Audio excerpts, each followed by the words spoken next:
여러분이 가장 두려워하는 순간이 지금 눈앞에 펼쳐지고 있다면 어떻게 하시겠습니까?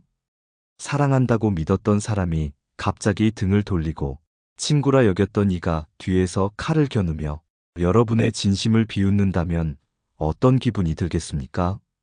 지금 이 순간 여러분은 누군가를 믿고 의지하며 살아가고 있습니다. 하지만 그 선택이 잘못된 것이라면 여러분은 무엇을 잃게 될까요? 시간, 감정, 그리고 어쩌면 스스로에 대한 신뢰까지. 우리는 매일 사람들과 얽히며 살아갑니다. 그리고 그 과정에서 때로는 상처받고, 때로는 상대를 알아채지 못해 후회에 잠기곤 합니다. 오늘 이 방송은 바로 여러분이 그런 후회를 줄이고 진짜로 피해야 할 사람을 판단하는 방법을 알려드리기 위해 준비했습니다. 오늘의 주제는 바로 이것입니다. 나쁜 사람인지 알려면 이것만 보면 99% 티가 난다. 우리는 일상에서 수많은 사람을 만나고 그들과 관계를 맺으며 살아갑니다. 하지만 그들 중 누군가는 여러분의 마음을 갉아먹고 여러분의 삶을 흔들어 놓을 수도 있습니다. 그렇다면 어떻게 그들을 알아볼 수 있을까요? 저는 여러분께 5가지 기준을 제시하려 합니다. 이 기준을 통해 여러분은 더 현명한 선택을 할 수 있을 겁니다. 그리고 그 선택은 여러분의 일상을 더 편안하고 안전하게 만들어줄 것입니다. 먼저 한 가지 이야기를 들려드리겠습니다. 지난 가을, 저는 우연히 민수 씨라는 사람의 사연을 접했습니다. 민수 씨는 오랜 친구였던 지영 씨와 함께 작은 사업을 시작했습니다. 두 사람은 매일 밤늦게까지 계획을 세우고 서로를 격려하며 꿈을 키워갔습니다. 그런데 어느 날 지영 씨가 갑자기 연락을 끊더니 민수 씨가 투자한 돈을 모두 가지고 사라져버렸습니다. 민수 씨는 충격에 빠졌습니다. 그는 자신이 믿었던 친구에게 배신당했다는 사실을 받아들이기 힘들었습니다. 하지만 돌이켜보면 지영 씨에게는 몇 가지 이상한 점이 있었습니다. 약속을 자주 어기고 민수 씨의 이야기를 진심으로 듣지 않는 태도, 그리고 무엇보다 자신의 이익만을 챙기려는 모습이었습니다. 민수 씨는 그 신호를 무시했고 결국 큰 대가를 치렀습니다. 이 사연을 들으며 여러분은 어떤 생각이 드시나요? 혹시 여러분의 주변에도 이런 사람이 있지는 않은지 떠올려 보세요. 우리는 종종 감정에 휩싸여 상대를 제대로 보지 못합니다. 그렇기에 오늘 방송에서 다룰 5가지 방법을 통해 여러분이 그런 사람을 미리 알아차릴 수 있도록 도와드리겠습니다. 첫째, 말과 행동이 일치하지 않는 사람. 둘째, 타인의 감정을 무시하는 사람. 셋째, 늘 자신만을 먼저 생각하는 사람. 넷째, 약속을 가볍게 여기는 사람. 다섯째, 진심 어린 사과를 하지 않는 사람. 이 5가지는 일상에서 쉽게 발견할 수 있는 신호들입니다. 이제 이 사연과 주제를 조금 더 깊이 파고들기 전에 한 가지 명언을 소개하겠습니다. 고대 그리스 철학자 아리스토텔레스는 이렇게 말했습니다. 친구란 한 영혼이 두 몸에 깃든 것이다. 하지만 반대로 진정한 친구가 아닌 사람은 여러분의 영혼을 갉아먹을 수도 있습니다. 민수 씨의 경우처럼 말이죠. 이 명언을 곱씹으며 여러분이 주변 사람들을 다시 한번 돌아보는 계기가 되기를 바랍니다. 이번에는 이 5가지 기준 중 첫 번째를 구체적으로 살펴보겠습니다. 말과 행동이 일치하지 않는 사람을 어떻게 알아볼 수 있을까요? 그리고 왜 이런 사람들이 여러분의 삶에 위험한 걸까요? 민수 씨의 사연을 시작으로 우리는 일상에서 흔히 마주치는 순간들을 통해 이 질문의 답을 찾아가겠습니다. 여러분도 함께 고민하며 자신의 경험을 떠올려 보시길 바랍니다. 이제 민수 씨의 사연에서 한 걸음 더 나아가 보겠습니다. 말과 행동이 일치하지 않는 사람을 알아보는 첫 번째 기준부터 시작합시다. 이건 일상에서 정말 흔히 마주치는 모습입니다. 여러분 주변에도 혹시 이런 사람이 있지 않나요? 겉으로는 따뜻한 말을 건네지만 막상 행동으로는 전혀 다른 태도를 보이는 사람 말입니다. 저는 최근에 수진 씨라는 분의 이야기를 들었습니다. 수진 씨는 직장에서 늘 동료들에게 힘이 되겠다고 말하는 선배가 있었습니다. 그 선배는 회식 자리에서 이렇게 말하곤 했습니다. 너희가 힘들 때 언제든 나를 찾아와. 내가 도와줄게. 수진 씨는 그 말을 믿고 업무로 고민이 있을 때마다 조언을 구하러 갔습니다. 그런데 이상한 점이 하나둘 보이기 시작했습니다. 선배는 늘 바쁘다는 핑계로 자리를 피했고 수진 씨가 부탁한 작은 도움조차 외면했습니다. 심지어 수진 씨가 힘들다고 털어놓을 때는 그 정도는 너 혼자 해결해야지라며 오히려 핀잔을 주었습니다. 수진 씨는 혼란스러웠습니다. 말로는 따뜻했지만 행동은 차가웠던 그 선배의 모습이 자신의 기대를 배신한 것처럼 느껴졌습니다. 결국 수진 씨는 그 선배와 거리를 두기로 마음먹었습니다. 이 사연에서 우리는 무엇을 배울 수 있을까요? 말과 행동이 다른 사람은 신뢰를 주기 어렵습니다. 그들은 여러분의 마음을 잠깐 흔들어 놓고 결국에는 실망만 안겨줄 가능성이 큽니다. 수진 씨처럼 그런 사람을 알아차리는데 시간이 걸릴 수도 있습니다. 하지만 일단 눈치챘다면 그들과의 관계를 재고할 필요가 있습니다. 여러분은 이런 사람을 어떻게 다루고 계신가요? 혹시 눈 감아주며 스스로를 속이고 있지는 않나요? 이 기준을 일상에서 적용해 보면 작은 신호들부터 보이기 시작합니다. 예를 들어, 친구가 약속을 하며 이번엔 꼭 갈게라고 말했는데 또다시 연락도 없이 바람을 맞춘다면 어떨까요? 혹은 동료가 이건 내가 알아서 할게라고 호언장담했지만 결국 아무것도 하지 않은 채 책임을 떠넘긴다면요. 이런 순간들이 쌓일수록 그 사람의 본성이 드러난다고 볼 수 있습니다. 철학자 공자는 이런 말을 남겼습니다. 군자는 말에 신중하고 행동에 성실하다. 말과 행동이 일치하는 사람은 진실된 사람이고 그 반대라면 경계해야 할 대상이라는 뜻입니다. 수진 씨의 선배는 군자의 모습과는 거리가 멀었습니다. 여러분 주변에도 이런 사람이 있다면 한번 돌아보세요. 그들은 여러분의 시간을 낭비하고 마음을 어지럽힐 수 있습니다. 다음으로 두 번째 기준인 타인의 감정을 무시하는 사람에 대해 이야기 나눠보겠습니다. 이건 말과 행동의 불일치보다 더 깊이 여러분의 마음을 파고드는 문제일 수 있습니다. 어떤 사연을 통해 이 기준을 풀어볼지 기대해 주세요. 이런 사람들은 여러분의 마음을 아프게 할 뿐 아니라 때로는 스스로를 의심하게 만들기도 합니다. 저는 얼마 전 혜진 씨라는 분의 사연을 들었습니다. 혜진 씨는 오랫동안 사귀어온 연인과의 관계에서 큰 상처를 받았습니다. 그 연인은 늘 혜진 씨에게 너를 정말 사랑해라고 말했지만 정작 혜진 씨가 힘들 때면 전혀 관심을 보이지 않았습니다. 한 번은 혜진 씨가 직장에서 큰 실수를 저질러 집에 와서 눈물을 흘리며 그 이야기를 털어놓았습니다. 그런데 연인은 고개를 들지도 않고 그게 뭐가 대수야? 너무 예민하게 구내라며 TV만 쳐다봤습니다. 혜진 씨는 그 순간 자신이 보잘것없는 존재처럼 느껴졌습니다. 그 후로도 비슷한 일이 반복되었습니다. 혜진 씨가 속상한 일을 말하면 연인은 그냥 넘겨라거나 너무 감정적이야 라며 대화를 끝내버렸습니다. 결국 혜진 씨는 그 관계를 정리하기로 했습니다. 그 이유는 간단합니다. 자신의 감정을 존중받지 못한다는 사실을 깨달았기 때문입니다. 이 사연을 들으며 여러분은 어떤 생각이 드시나요? 혹시 여러분의 삶에도 혜진 씨의 연인 같은 사람이 있지 않나요? 타인의 감정을 무시하는 사람은 여러분이 느끼는 기쁨이나 슬픔을 하찮게 여기곤 합니다. 그들은 여러분이 힘들어하는 모습을 보고도 아무 일도 아닌 듯 행동합니다. 이런 태도는 단순히 무심함이 아니라 상대에 대한 배려가 없음을 보여줍니다. 일상에서 이런 사람을 알아보는 건 어렵지 않습니다. 예를 들어, 여러분이 힘든 일을 겪었다고 이야기할 때 진심 어린 위로 대신 다들 그렇게 살아라며 대충 넘기는 친구가 있다면 한번 생각해 보세요. 혹은 여러분의 기쁜 소식을 듣고도 축하 한마디 없이 자기 이야기로 화제를 돌리는 동료가 있다면요. 이런 순간들은 작아 보일 수 있지만 그 사람의 본성을 드러내는 중요한 신호입니다.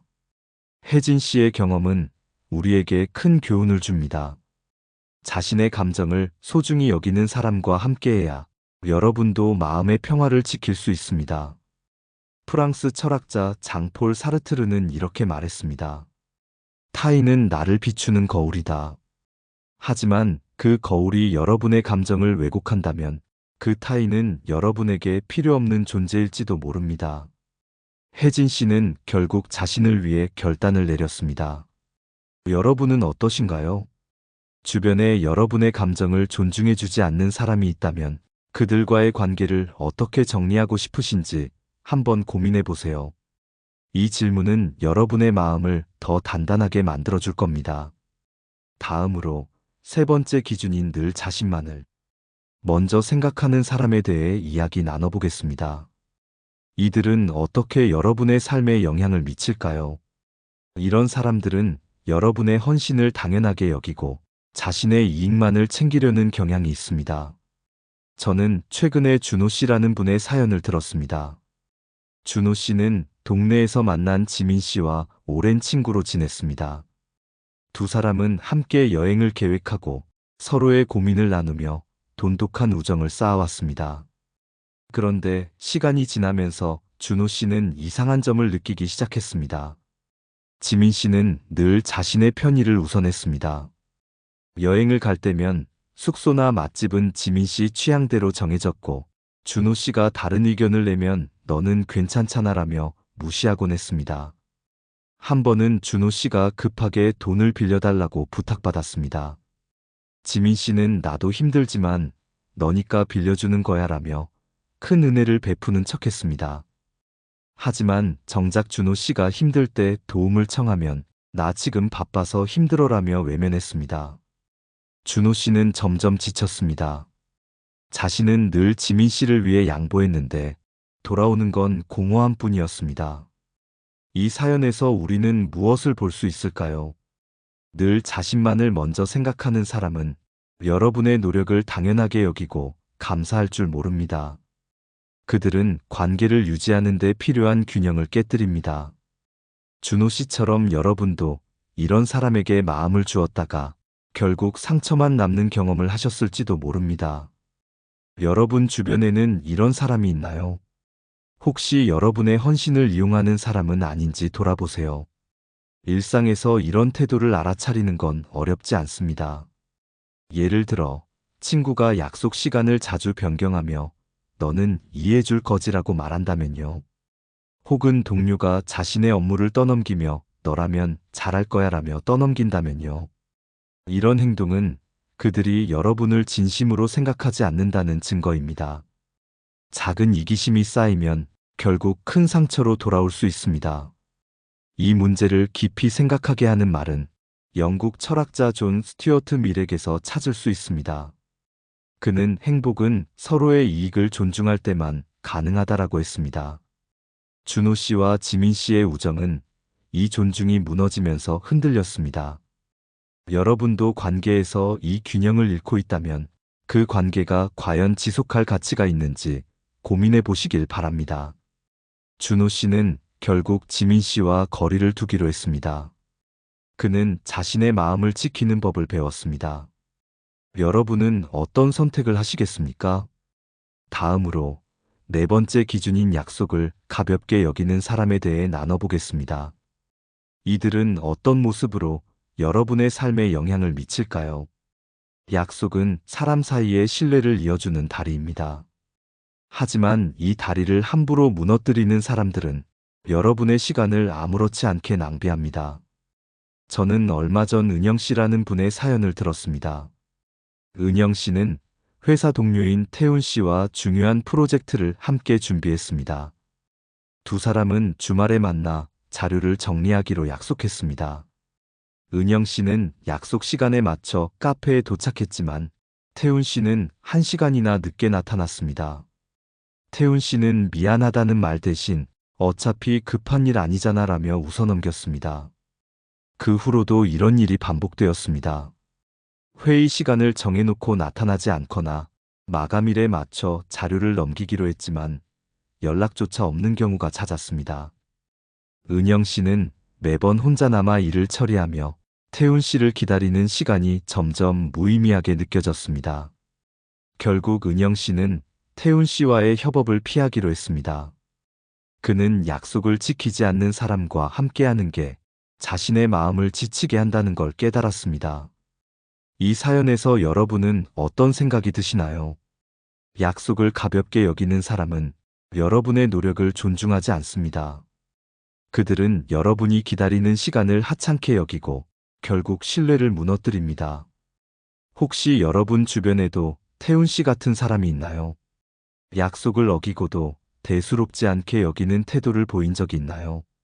일상에서 이런 사람을 알아보는 건 어렵지 않습니다. 친구가 이번 주말에 꼭 보자라고 해놓고 당일에 별다른 연락 없이 취소한다면 어떨까요? 혹은 동료가 내가 이거 끝내놓을게라고 말했지만 결국 아무것도 하지 않은 채 변명만 늘어놓는다면요. 이런 행동은 그들이 여러분과의 약속을 소중히 여기지 않는다는 뜻입니다. 이 문제를 생각하게 하는 말은 고대 로마 철학자 세네카에게서 찾을 수 있습니다. 그는 시간은 우리가 가진 가장 귀한 재산이다라고 했습니다. 약속을 지키지 않는 사람은 여러분의 귀한 시간을 훔칩니다. 은영 씨는 태훈 씨 때문에 자신의 시간을 잃었고 결국 스스로를 지키기 위해 결단을 내렸습니다. 여러분도 자신의 시간을 소중히 여기는 사람과 함께해야 마음의 평화를 지킬 수 있습니다. 은영 씨의 선택은 우리에게 질문을 던집니다. 여러분은 약속을 어기는 사람에게 얼마나 관대하신가요? 그들이 여러분의 시간을 앗아갈 때 어떻게 대처하고 싶으신지 한번 고민해 보세요. 다음으로 5번째 기준인 진심 어린 사과를 하지 않는 사람에 대해 나눠보겠습니다. 이들은 어떻게 여러분의 마음을 흔들까요? 사과는 잘못을 인정하고 관계를 회복하려는 마음의 표현입니다. 하지만 이 마음이 없는 사람들은 여러분의 상처를 더 깊게 만들 뿐입니다. 저는 최근에 지연 씨라는 분의 사연을 들었습니다. 지연 씨는 오랜 친구였던 현우 씨와 사소한 다툼을 겪었습니다. 현우 씨가 약속을 잊고 나타나지 않아 지연 씨가 서운함을 털어놓은 일이 계기였습니다.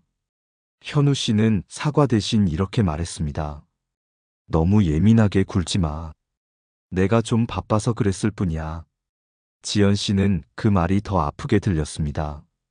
자신의 감정을 무시당한 느낌이 들었기 때문입니다. 그 후로도 현우 씨는 실수를 반복했습니다. 늦게 답장을 보내거나 지연 씨가 부탁한 일을 까맣게 잊곤 했습니다. 문제는 그때마다 진심 어린 사과가 없었다는 점입니다. 내가 잘못했네라는 말은 던지지만 그 태도는 전혀 변하지 않았습니다. 지연 씨는 결국 현우 씨와의 우정을 끝내기로 했습니다. 이 사연에서 우리는 무엇을 느낄 수 있을까요? 진심 어린 사과를 하지 않는 사람은 여러분의 마음을 진정으로 헤아리지 않습니다. 그들은 잘못을 인정하는 척하면서도 책임을 회피하려는 태도를 보입니다. 여러분 주변에도 이런 사람이 있나요? 실수 후에 미안해라는 말로 끝내며 정작 변하려는 노력을 보이지 않는 사람은 없나요? 일상에서 이런 태도를 알아차리는 건 어렵지 않습니다. 친구가 여러분을 기다리게 한 뒤 어쩔 수 없었어라며 대충 넘긴다면 어떨까요?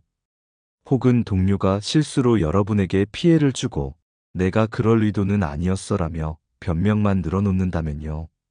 이런 말들은 진심이 담겨 있지 않습니다. 진정한 사과는 행동으로 증명되기 마련입니다. 이 문제를 깊이 생각하게 하는 말은 독일 철학자 프리드리히 니체에게서 찾을 수 있습니다. 그는 진실은 행동 속에 있다라고 했습니다. 말로만 미안하다고 하는 사람은 진실이 없습니다. 지연 씨는 현우 씨의 사과가 공허하다는 걸 깨달았고 자신의 마음을 지키기 위해 결정을 내렸습니다. 여러분도 이런 사람을 만나면 그들의 말보다 행동을 보시길 바랍니다. 지연 씨의 선택은 우리에게 묵직한 질문을 남깁니다. 여러분은 진심 없는 사과를 받아들이고 있지는 않나요? 그런 사람과 관계를 이어가는 게 정말 여러분에게 좋은 일인지 고민해 보세요. 다음으로 이 5가지 기준을 종합하며 현명한 해결책을 찾아가는 시간을 가져보겠습니다. 이제 5가지 기준을 모두 살펴봤습니다. 말과 행동이 일치하지 않는 사람, 타인의 감정을 무시하는 사람, 늘 자신만을 먼저 생각하는 사람, 약속을 가볍게 여기는 사람, 그리고 진심 어린 사과를 하지 않는 사람. 이 기준들은 여러분이 일상에서 피해야 할 사람을 판단하는데 큰 도움이 될 겁니다. 저는 이 기준들을 통해 여러분이 더 단단한 마음으로 관계를 가꿀 수 있기를 바랍니다. 이제 이를 종합하며 현명한 해결책을 찾아보겠습니다. 먼저, 이런 사람들을 마주했을 때 어떻게 해야 할까요? 가장 중요한 건 여러분의 마음을 먼저 돌아보는 겁니다. 민수 씨, 수진 씨, 혜진 씨, 준호 씨, 은영 씨, 지연 씨의 사연에서 보았듯 그들은 신호를 무시하다 상처를 받았습니다. 하지만 결국 스스로를 지키는 선택을 했습니다. 여러분도 작은 신호를 놓치지 마세요. 상대가 여러분을 존중하지 않는다면 그 관계를 유지할 이유가 없습니다. 철학자 소크라테스는 너 자신을 알라라고 했습니다. 자신의 가치를 아는 사람은 그 가치를 깎아내리는 사람과 함께하지 않습니다. 다음으로 경계를 설정하는 법을 배워야 합니다. 예를 들어 약속을 어기는 친구가 있다면 다음부터는 미리 말해줘라고 단호히 요청하세요. 감정을 무시하는 사람에게는 내 마음이 상했어라고 분명히 표현하세요. 이런 작은 경계는 여러분을 보호하는 방패가 됩니다. 영국 시인 윌리엄 블레이크는 이렇게 말했습니다. 사랑은 서로를 자유롭게 할 때 빛난다. 진정한 관계는 억압이 아니라 존중에서 시작됩니다. 마지막으로 떠날 용기를 가지세요. 모든 관계가 영원할 필요는 없습니다. 혜진 씨가 연인과 헤어졌듯, 준호 씨가 친구와 거리를 뒀듯 여러분도 떠날 수 있습니다. 그 선택은 약함이 아니라 강함입니다. 프랑스 작가 알베르 카뮈는 자유는 책임에서 온다라고 했습니다. 여러분의 삶을 책임지는 건 결국 여러분 자신입니다. 이 방송을 들으며 여러분은 어떤 감정을 느끼셨나요? 사연 속 주인공들의 아픔에 공감하셨을 수도 있고, 스스로를 돌아보는 계기가 되었을 수도 있습니다. 저는 여러분이 이 5가지 기준을 기억하며 더 편안하고 위로받는 삶을 살아가길 바랍니다. 여러분의 소중한 시간을 함께 나눠주셔서 감사합니다. 이 내용이 마음에 드셨다면 댓글로 여러분의 생각을 들려주세요. 좋아요와 구독도 잊지 말아주시고요. 고맙습니다. 지혜의 숲이었습니다.